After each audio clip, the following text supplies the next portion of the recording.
The quiet is finally broken by Gregory Peck. On April 5, 1916, Gregory Peck was born. Eldred Gregory Peck in La Jolla, California. This was in the seaside area of San Diego that would always be special to Charlton Heston. He went through a lot of mental upheaval in his early life.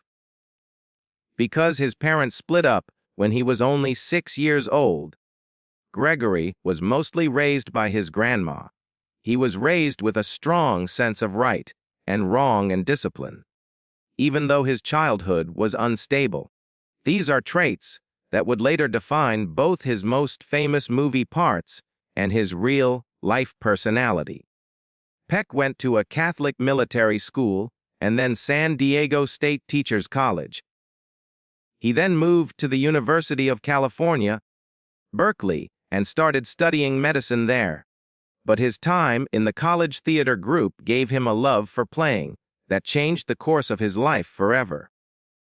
In 1942, Peck made his Broadway debut. By the mid-1940s, he was already a big star in Hollywood's golden age of movies. Peck quickly became known as a serious and refined actor because of his commanding height, noble features, deep, powerful voice, and clear sense of honor. He started making movies while the world was in the middle of World War II.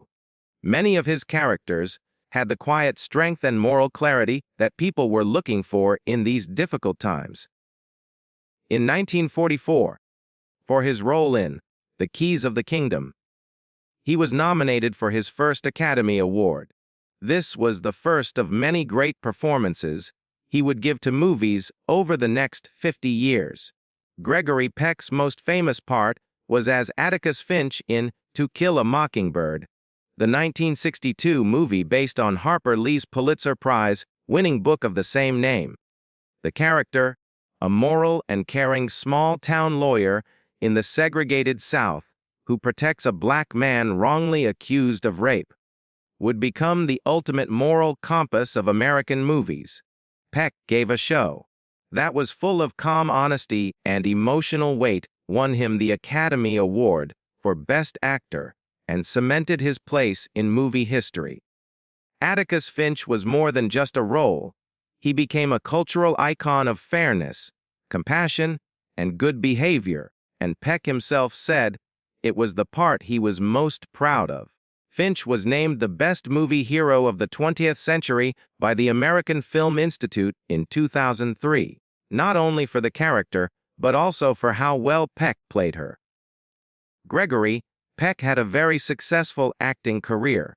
He was in many movies ranging from war dramas like 12 O'Clock High, 1949, and Roman Holiday, 1953, which starred Audrey Hepburn, to epic historical dramas like The Guns of Navarone, 1961, and Captain Horatio Hornblower, 1951. Along with his acting skills, what made him stand out was how morally strong he was in every role. Peck often chose parts that were in line with his values, skipping over sensationalism in favor of depth. His shows were never just acts. They were expressions of a deep humanism that touched people all over the world. Gregory Peck made important contributions to film, but he was also a dedicated campaigner and humanitarian. He fought for human rights all his life and was a close friend of Martin Luther King Jr. He was on President Lyndon B. Johnson's National Council on the Arts. During the McCarthy era, he spoke out against the anti-communist blacklisting. Many people in Hollywood were afraid to speak out, but he did it anyway. Not to brag about himself, he used his fame to bring attention to important issues and fight for the rights of people who couldn't speak for themselves. Peck got a lot of praise, which he earned. Besides being nominated 5 times for an Academy Award for Best Actor, he won the Jane Hirschholt Humanitarian Award in 1968 for his work with charities. As of 1999, the American Film Institute put him at number 12 on its list of the best male stars in old Hollywood movies. In 1969, he also received the Presidential Medal of Freedom, which is one of the highest civilian awards in the United States. It was given in honor of both his artistic achievements and his long-term dedication to social justice and equality. Gregory Peck married Greta Kukkonen for the first time in October 1942. She was Finnish American and born in 1911. She died in 2008. Their marriage was a big event in Peck's early adulthood, and it happened at the same time that his Hollywood career was taking off. When Peck was just starting out as an actress, Greta, who was born in Finland but moved to the United States, was known to be a stable and helpful partner. Over the course of their marriage, they had 3 boys, and each one had a special place in Peck's life. In 1944, their first boy Jonathan was born. In 1946, Stephen came along, and in 1949, Carrie Paul. Each child marked a different point in Peck's work and life, and his family was a big part of his life outside of acting. Gregory Peck and Greta's marriage ended, though, after more than 10 years of togetherness. In December 1955, they were legally no longer married, putting an end to an important part of Peck's life. The end of their marriage was a turning point, not only for the couple, but also for their children, as family relationships changed in a big way. Jonathan, Peck's oldest son, was found dead in his home on June 26, 1975. Sad to say. At the time, police thought he had killed himself, which was a very sad event that touched Peck a lot. When Peck thought about this terrible loss, he once said, "It's the worst thing that has ever happened to me in my life."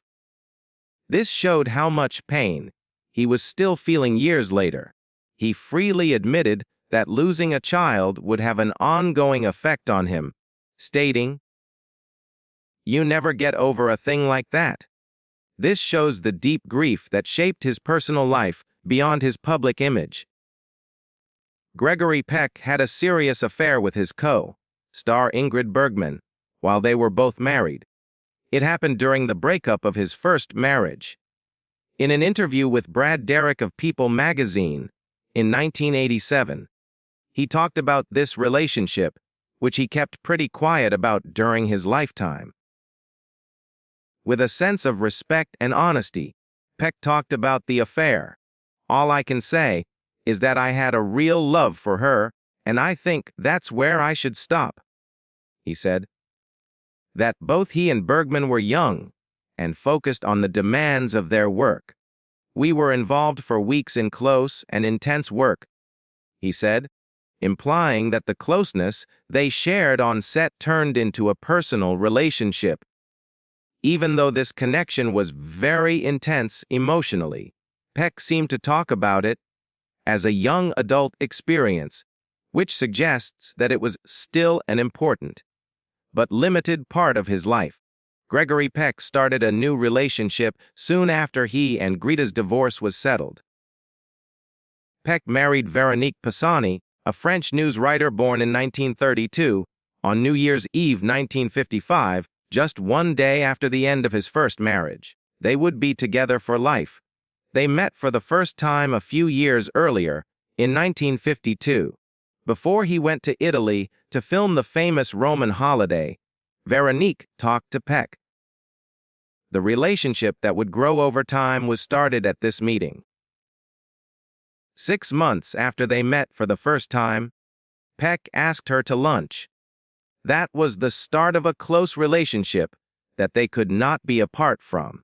It didn't take long for their relationship to grow stronger, because they both knew how hard it is to be famous and work in the entertainment business. They had 2 children together, a son named Anthony Peck, born in 1956, and a daughter named Cecilia Peck, born in 1958. Gregory Peck was married to Veronique Pisani. These 2 people were married for many years, showing that love and teamwork can last through all of Peck's career's ups and downs. Peck was often said to have a calming effect on Veronique, being there for him in both his personal and work life. Their love stayed strong until Peck's death, and Veronique was by his side as his best friend. Notably, their son Anthony Peck married beauty Cheryl Tiegs, which links the Peck family to another part of American culture. Gregory Peck had grandchildren from both of his marriages, which added to his family history, keeping the family name of one of Hollywood's most admired stars alive. One of his grandchildren, Jonathan Peck's son Ethan Peck, has followed in his grandfather's ways by becoming an actor. This keeps the Peck family involved in the arts through the generations.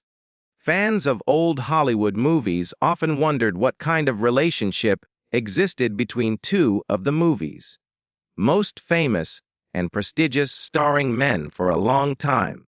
There was Gregory Peck and Charlton Heston. Both actors became icons of strength, moral clarity, and a strong film presence. Even though they sometimes crossed paths in the movie business and had similar roles on screen, not much was known about their personal and professional connection. Gregory Peck, who is known for being polite and gracious, had never talked about Heston in depth in public when both of their careers were at their peak. But at last, after a long time of quiet, Peck broke his silence and spoke honestly and thoughtfully about the man who had been both similar to and different from him in many ways. Peck was known for playing principled figures like Atticus Finch in To Kill a Mockingbird. He also often supported liberal causes and progressive ideas, such as strong support for civil rights, gun control, and helping people in need. In contrast, Heston used to be a Democrat and a backer of civil rights in the 1960s. Over time, he became more conservative and went on to become president of the National Rifle Association. There were reports that the two were having problems or being philosophically far apart because they had different ideas, especially during times like the 1970s and 1980s, when Hollywood had strong opinions on a lot of different topics. Peck finally spoke about Charlton Heston, but not out of anger or spite. Instead, he did so with his usual subtlety and respect. If you asked him directly about their friendship in an interview in the 1990s, he said that Charlton was a man with strong beliefs. When it came to politics, we didn't always agree. Yet, I always admired his drive and the sincerity with which he lived his views. Peck went on to say that they weren't really close friends, but that they often ran into each other at business events, charity events, and academy ceremonies, and they always greeted each other with respect. Peck said beautiful things about Heston's powerful screen presence. Peck said there was no doubt that Charlton had a special kind of beauty. He turned into something bigger than life when he was in front of a camera. You can't teach that. He just knew how to do it. Whether he was Moses splitting the Red Sea or Ben-Hur raging through a Roman arena, Peck said that he admired Heston's commitment to physical roles and historical epics, which were two types of movies that Heston helped make popular in the 1950s and 1960s. He was also honest about how they were different. Peck thought, "What came from different schools of thought? I was more interested in characters who were struggling with their own morals in quiet times. Charlton liked big things, like big ideas, the Bible, and powerful actions. As it turned out, though, we were both trying to be true to the roles we played. One of the most moving things," Peck said, was that he saw the human side of Heston that many people never got to see. Charlton was smart, well-read, and deeply committed to his causes when he wasn't in the press. You might not agree with all of them. I know I didn't. That being said, you couldn't question his honesty. That's worth something to me. As the years went by and both men's careers came to an end, Peck was always polite when he talked about Heston. In the late 1990s, the subject came up again at an honor event. Peck laughed and said, "Well, Chuck and I were on opposite sides of the fence a few times, but we both loved movies." That was always what we had in common. By breaking his silence, Gregory Peck not only gave us information about another actor, but he also showed the grace and wisdom that made his own reputation what it was. He proved that respect and disagreement can live together, and that respecting each other is still possible, even in a split world. His words added a thoughtful and humanizing layer to the public picture of Charlton Heston. They shed light on both Heston's character and Gregory Peck's own quiet, steady goodness. People around the world said goodbye to Gregory Peck on June 12, 2003. He was one of the most recognized and loved actors in Hollywood history. His cause of death was bronchopneumonia, a lung disease that can be especially dangerous for older people. He died peacefully in his sleep at the age of 87. He died at his home in Los Angeles, California. This city had been the setting for and the start of his famous career in movies and TV shows. Veronique Pisani, Peck, his loving wife, was by his side during his last moments, an American writer and philanthropist who was born in France and whom he married in 1955.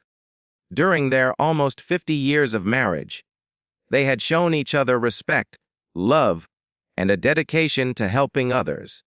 Being by his side was a moving reminder of how strong their bond was, and how their quiet, respectful love had marked their life together. After he died, Gregory Peck was buried in a way that fit a man of his stature, memory, and cultural influence. In downtown Los Angeles, his body was buried in the crypt of the Cathedral of Our Lady of the Angels, which is the mother church for the Archdiocese of Los Angeles, and is both modern and grand. The tomb in the cathedral is where many famous people are buried. But not many of them had the moral weight or film impact of Peck. Not only did that show how Catholic he was, but it also showed how important he was as a moral guide in American film history. A famous African-American actor named Brock Peters gave a moving address at Peck's funeral. In the 1962 movie To Kill a Mockingbird, Peters played Tom Robinson, the black man wrongly accused of raping a white woman. Gregory Peck played Atticus Finch, the moral Southern lawyer who defended Robinson in a society that was deeply racist and unfair in that film, which is still considered a classic of American cinema. Their on-screen relationship made people feel a lot, and their friendship, outside of work, lasted for decades. Peters' moving words at the address not only praised Peck's long and distinguished career, but also showed how dedicated the man was to justice, respect, and kindness.